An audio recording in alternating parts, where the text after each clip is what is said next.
It was a late October evening when Vasyl set out into the forest to pick mushrooms.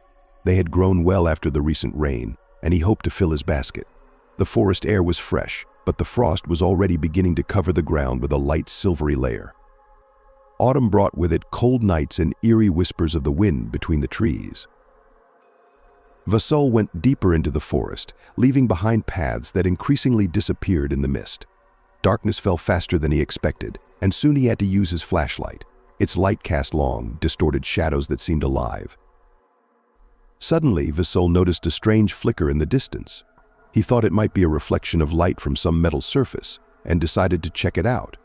As he approached, he saw an old wooden cabin he had never seen before. The windows were closed with heavy wooden shutters, but faint light seeped from under the door. Vasyl felt a strange cold, unlike the usual autumn chill.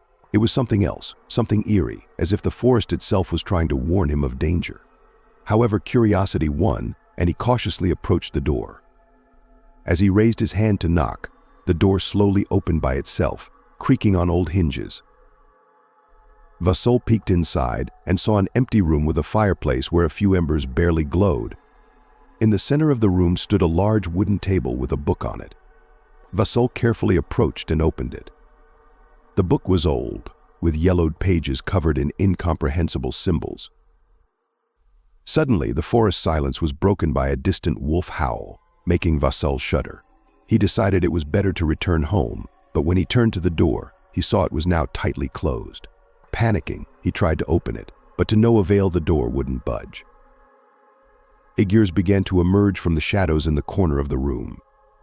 They looked like ghosts, semi-transparent and bodiless, with eyes that glowed with sinister blue light. They approached Vasyl, and he felt the air around him grow colder. He knew he had to find a way out before they reached him. Vasyl grabbed the book and began reading the first lines, hoping to find a clue. The symbols became clear, and he read an ancient spell. The ghosts stopped, but only for a moment. They began circling around him, creating a whirlwind of cold air. With his last strength, Vasyl shouted the spell again, and the ghosts dissolved into the air. The door opened by itself, and he rushed outside. He ran out of the forest, and only when he reached his home did he notice that the book was still in his hands. That night, Vasyl couldn't sleep for a long time. He knew the forest held its secrets, and that he had narrowly escaped an ancient evil. Since then, he no longer went into the forest alone, especially in the fall when the night and frost could bring unknown horrors.